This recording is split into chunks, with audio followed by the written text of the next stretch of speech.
Welcome to the channel everyone. Now today I have a Scum 0.95 and beyond news and updates video for you all. So let's jump straight in and see what they've been up to over the past week, shall we? So first up first, we have programmers. As it is customary, before each update release, our programmers were head over heels in bug fixing and preparing everything for a smooth update rollout.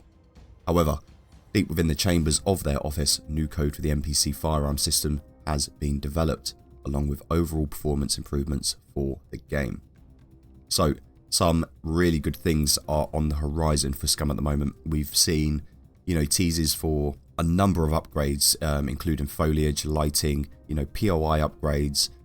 There's a lot of improvements coming in on top of all this NPC work and stuff that's going on. So very exciting times indeed ahead for the future of Scum. And I, for one, cannot wait to see these armed NPCs come in and see what they are really capable of. Now, on the topic of NPCs, AI, we'll move on to level design. Our level designers have also been heavily engaged with bug fixing, specifically with base building elements and painting tweaks. Work has also continued on the castle ruin walls that we've already mentioned. However, there is something else that we'd like to show you.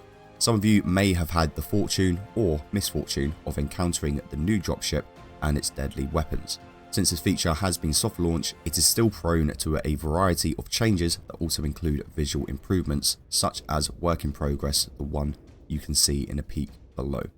So they are obviously trying to visually improve the AI or dropships in this case as well. And they do look a bit nicer. I did test them out in single player a little bit. They do seem very OP, but I can kind of understand why they are, and we'll get into that a little bit further along in the video. So let's move along now to the art team. Now, the art team was no slouch either, far from it in fact. Our animators were busy making the latest dev blog video on the new update, and we're also fixing some of those quad bugs that cropped up. At the same time, our hard surface team was creating new assets and textures for the rifles, while the soft surface team was focused on bug fixing in their own segment. So I think we've all seen there's been quite a lot of bugs fixed recently. There have been a few that have cropped up as well, especially with the recent update hotfix. We did have a hotfix day before yesterday, I think it was, and that's broken wells now in bases. I noticed my well wasn't working. So, little things that do happen and do crop up, but essentially they should be fixed very quickly by the devs anyway. So I wouldn't worry too much. The only thing I would say is if you do come across obviously any visual bugs or gameplay bugs, etc., just report them, give some feedback for it.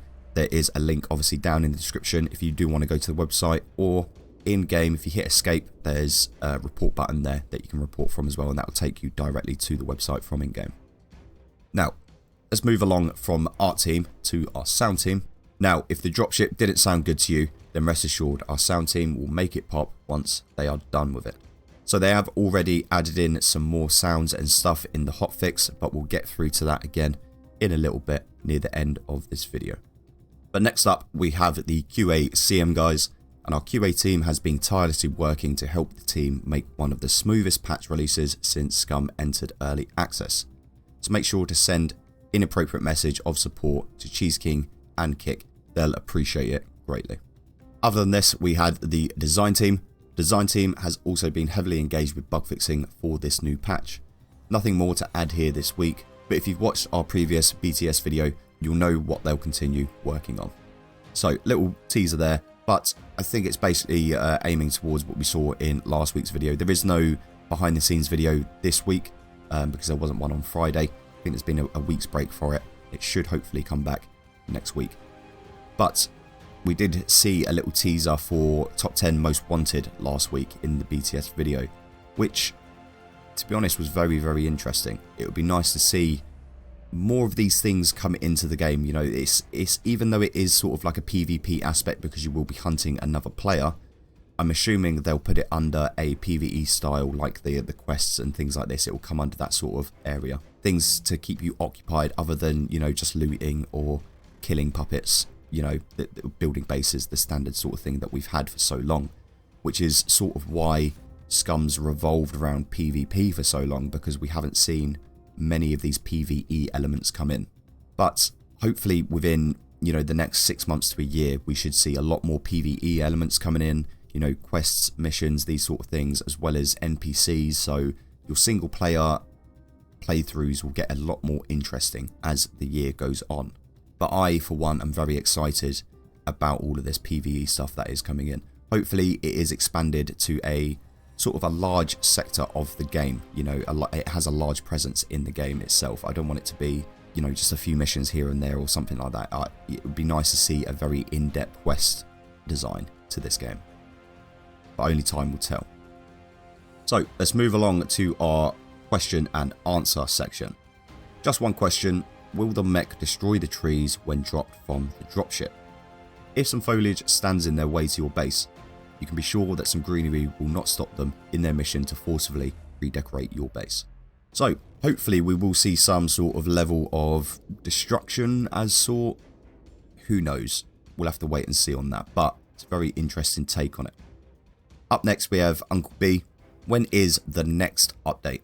We're humbled by your craving for more updates, but we've just released a patch. The team needs a short breather, but rest assured we'll get on it immediately.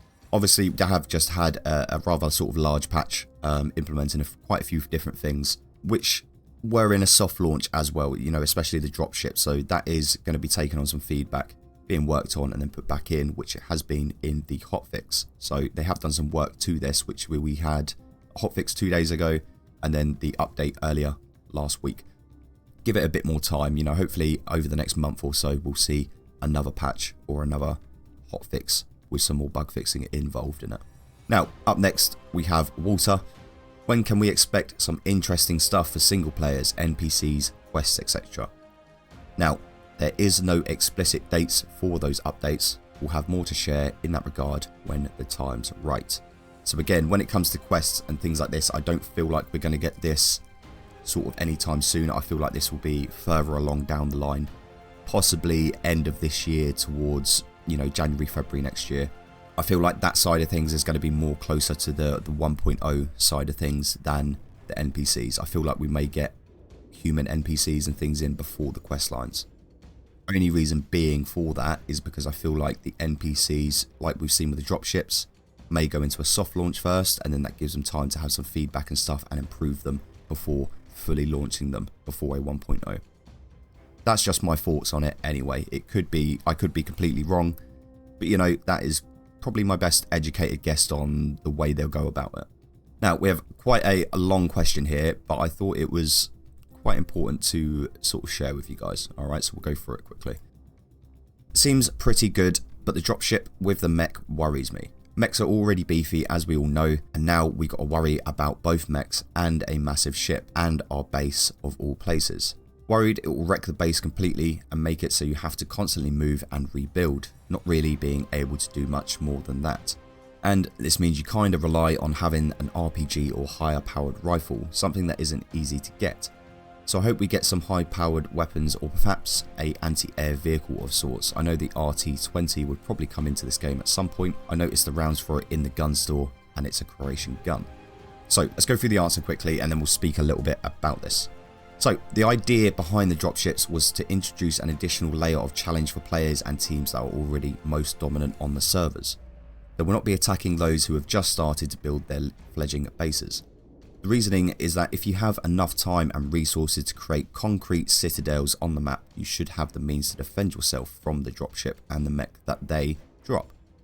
In any case, as we've mentioned in the previous reply, we'll gather as much feedback as we can on the mechanics and make sure to balance everything out. So I thought this was a very good question and a very good answer to it as well. So I had the same sort of thoughts when I did my video in the single player, just sort of testing these out at abandoned bunkers. And I thought to myself, well, unless you've got yourself, you know, 7 RPGs carrying into there with you or taking them out, you're not going to be able to get past that mech and that dropship with your loot, you know. And I've seen it online with other creators as well where they've tried it and they've got out of the bunker area, but then the dropship's killed them. And I did say myself that the dropship does seem a bit OP, you know, it's a bit overpowered, a bit too accurate for my liking. You know, the mechs are already accurate enough as it is. To then have something that will just follow you across the map and do what the mechs do, again, as this player said, it's a bit much.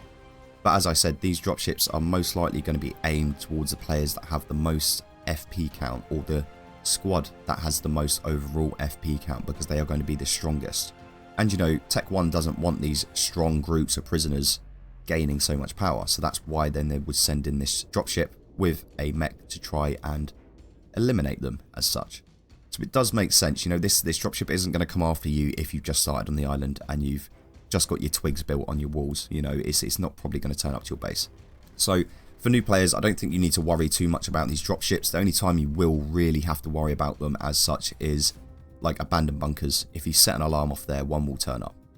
So again, it's going to change gameplay. It's going to change the way you think about playing the game and how you go about doing things, which in all honesty, in my opinion, is a good thing. You know, it should be a challenge. It's a survival game.